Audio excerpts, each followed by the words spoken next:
Good afternoon. This is an updated version of the ServiceNow SAR training for DSAs. First, we'll discuss the process for requesting an OASIS Logon ID for UCLA employees via ServiceNow. This process was implemented in July 2013. We'll cover the SAR form in ServiceNow, online security training via the UC Learning Center, and the ID verification and password change process at the Bruin Online Help Desk.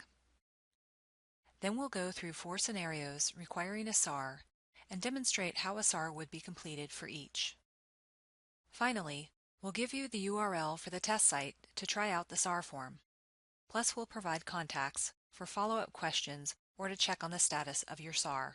Before we begin the presentation, please visit the IT Services portal at www.it.ucla.edu. Under the Accounts tab, select the System Access Requests, or SAR, option. On the right side of the screen, under Related Information, you'll see several resources related to the SAR. Please download the Quick Reference Guide for DSAs. This guide will give you step-by-step instructions for accessing and completing the new online SAR form, as well as provide contact information in case you need assistance. The SAR FAQs for DSAs provides answers to some of the most frequently asked questions about the SAR process. Finally, the SAR Options Cheat Sheet explains the different access options available on the SAR form. What is an OASIS ID? An OASIS ID is used to grant access to systems on the mainframe, such as personnel payroll, financial system, and the registrar system. The OASIS ID is also used to grant access to web-based applications such as BruinBuy. Even though someone may use their UCLA Logon ID to log into BruinBuy, the UCLA Logon ID only authenticates who they are. The permissions or functions that have been added to their OASIS ID are what authorizes the user to access the application and perform certain actions or view certain screens. Let's talk about the OASIS Logon ID process for employees. The process we're covering in this presentation is for UCLA employees only. That is, people who are active in the personnel payroll system. People who are hired through vendors, independent contractors, or temporary agencies will not follow this process. DSAs should contact Access Services directly to request an OASIS Logon ID for someone who is not a UCLA employee. For employees, DSAs submit a SAR using ServiceNow. This creates a ticket in the system which can be tracked and which assigns tasks to the various service providers who need to complete steps in this process. Once the SAR has been submitted, Access Services will create an OASIS Logon ID. Then ServiceNow will send the employee, not the DSA but the applicant for the Logon ID, an email informing them of the online security training requirement, along with a link to access the training. The employee can click the link in the email and use their UCLA Logon ID to access the training in the UC Learning Center, also known as the LMS. The online course takes about a half an hour and includes sections on the employee's responsibilities related to IT security, various IT security policies, and security tips and best practices. To advance from one section to the next, the employee must pass a short quiz assessing their knowledge of the course content. The employee can take the quizzes as many times as necessary to pass. They do not have to take the course all at once. If they log out, the LMS will remember their location and they can relaunch the course going back to the spot where they left off. Once the LMS marks the course as being complete, it will email the user information about the next step, which is to go to the Bruin Online office for ID verification. The applicant must then visit the BOL Help Desk at Kirkhoff, Monday through Friday between 10 a.m. and 4 p.m., bringing their course completion email and a valid government-issued ID. The BOL full-time staff will verify their ID, give them an access agreement confirmation form to review and sign, and assist them with setting up their OASIS password. Before we take a look at the new SAR form in ServiceNow, let's talk briefly about ServiceNow as a system. ServiceNow is an IT service management system that is used by IT services and its business partners to track service requests. IT services client support can also enter service requests or incidents on behalf of IT services customers. All employees at UCLA can log on to the system with a UCLA Logon ID. However, The level of access depends on your department, role, and whether or not you've been assigned other rights. The SAR form is only available to DSAs. It's not necessary to understand how the SAR works from the back end in order to be able to use it, but this flowchart gives you an idea of how ServiceNow is used to manage the SAR process.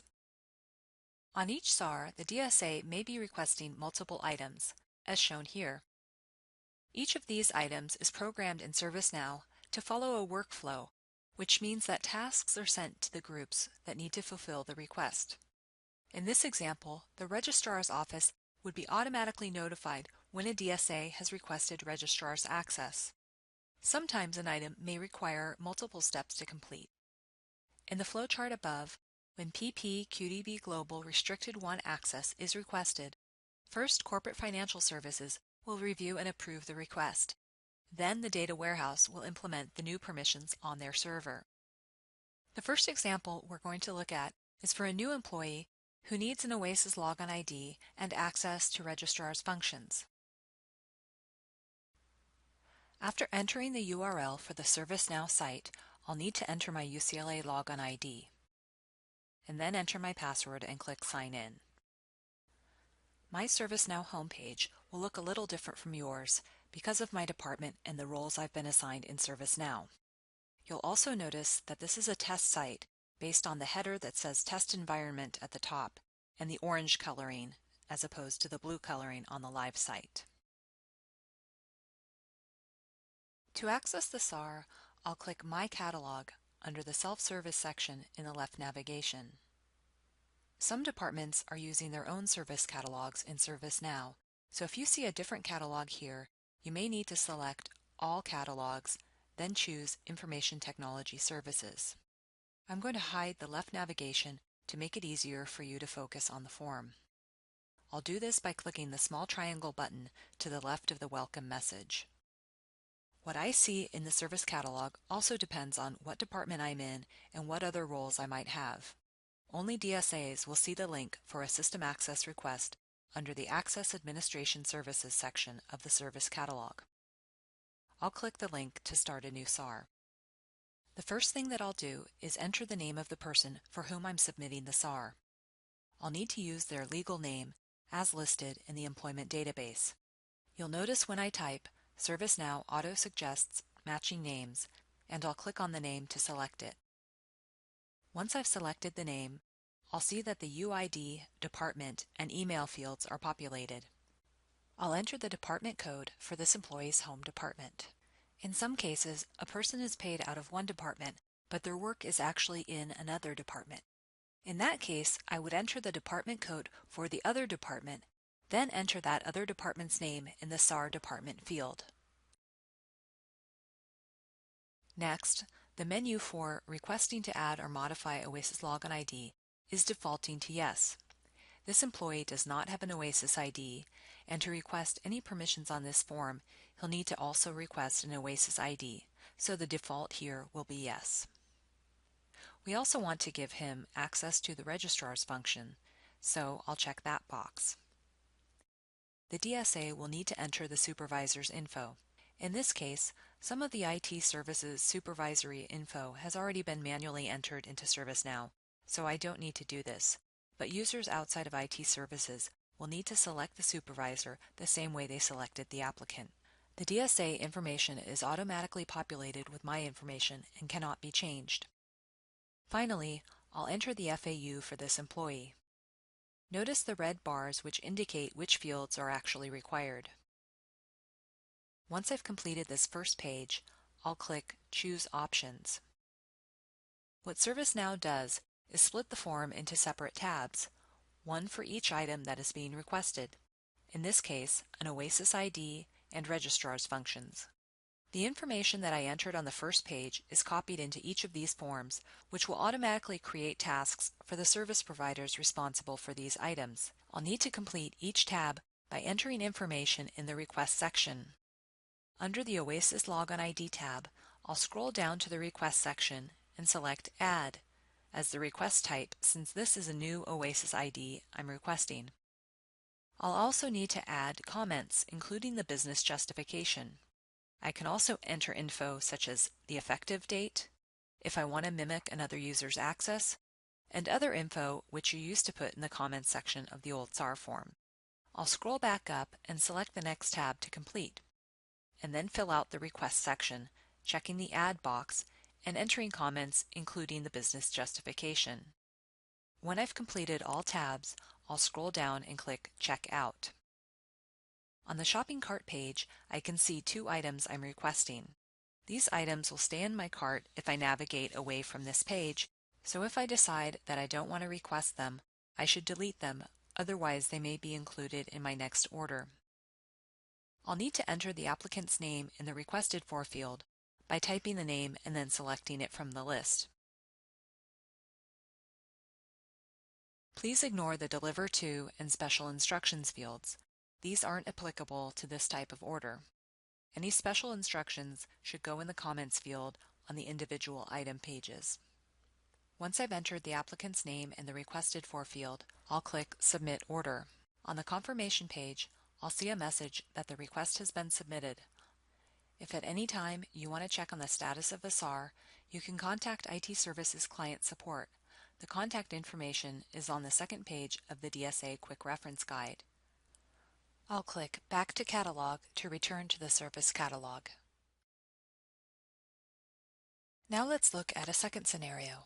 An employee who already has an OASIS ID but who needs to request a QDB App ID as part of her job as a programmer working with a system that connects to QDB data.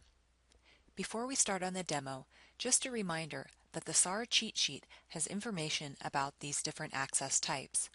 The QDB-related ones can be confusing, so the table can help you figure out which one you want to request. I'll click System Access Request to start a SAR. I'll need to enter the applicant's name, but in this case, I know the applicant by a nickname, Muriel, and I'm not sure what her legal name is. I do have her UID though, so I'll go ahead and enter the UID and then click Enter.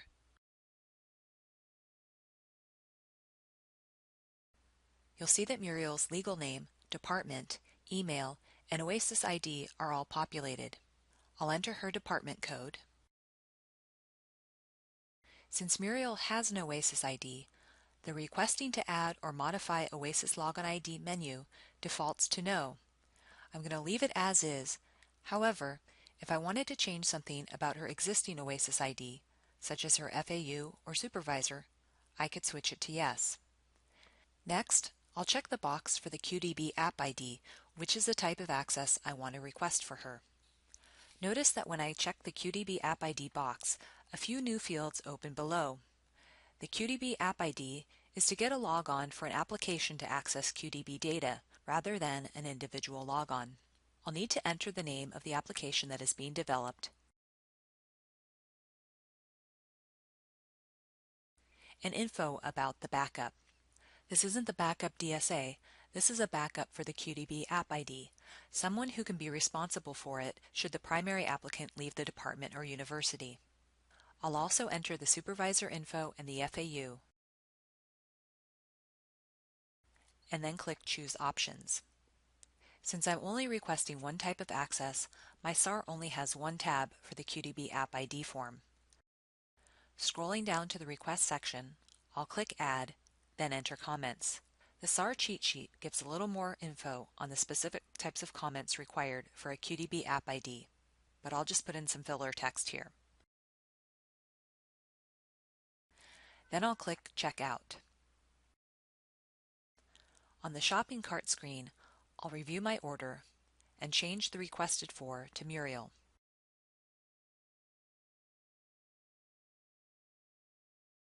I'll click Submit Order. And when I'm done, I'll see the confirmation screen with the request number.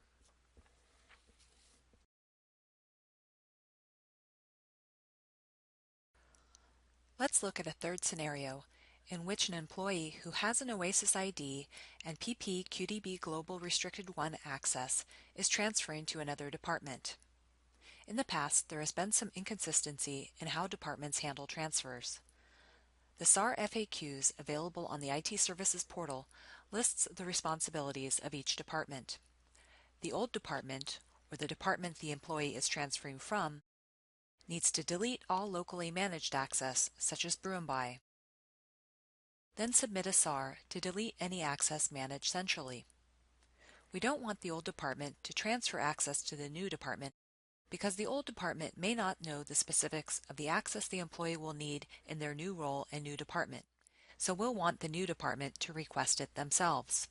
The old department will leave the OASIS ID as is. The new department will need to transfer it since they will need to enter an FAU and a new supervisor.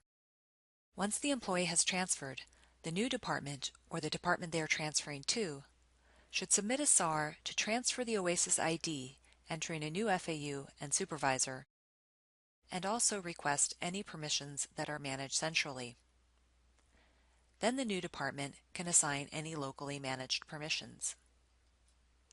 Let's look at this scenario from the perspective of the old department. Let's say Anna is transferring from CHR to CTS, and I'm the CHR DSA. First, I'll go ahead and delete any permissions that I control locally, such as brew and buy access. Next, I'll start a SAR for her. I'll enter her applicant information.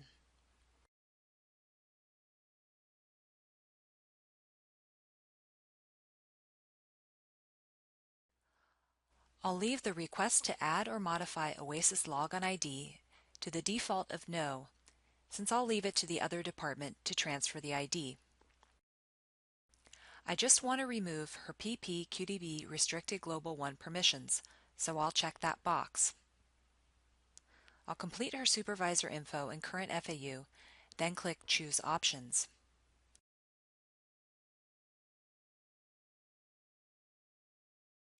Then I'll enter the info in the Request section. I'm just requesting to delete these permissions, so I'll select Delete and enter comments. Ignore the transfer option here because that will just be used to transfer the OASIS ID. Then I'll submit the order, being sure to enter Anna's name in the Requested For field.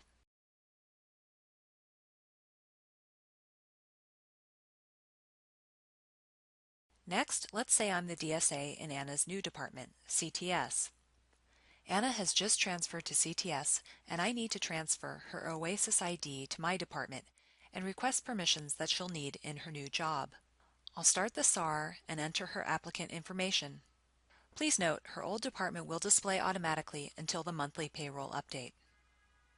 I'll go ahead and enter her updated information here. I'll need to enter her new SAR department code.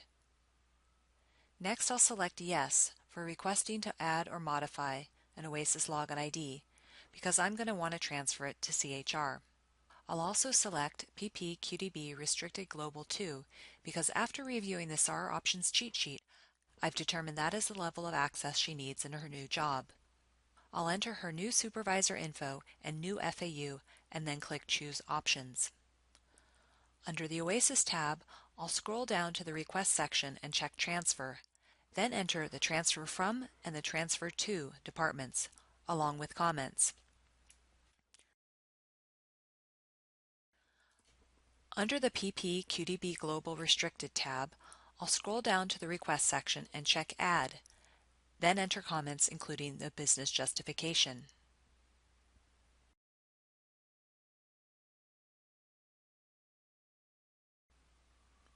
Then I'll click Check Out, review the order, change the requested to name,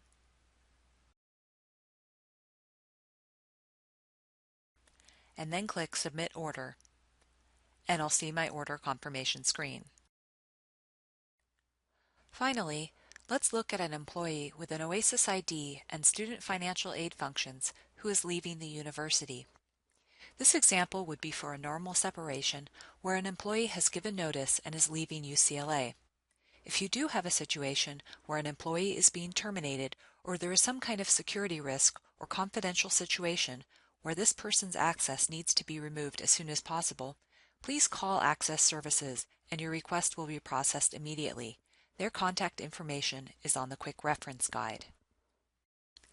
First, I'll start a new SAR. Then I'll enter the applicant information, including the department code. I'll enter a name here. Notice that 2 names appear in the drop-down list. I can click the magnifying glass to search the name, and I'll see the 2 people who match this name and select the right one based on the email address. I'll change the requesting to add or modify Oasis Login ID to yes, since I'm going to request to delete it. Then I'll click the Student Financial Aid option. I'll add in the supervisor info and current FAU, then click Choose Options.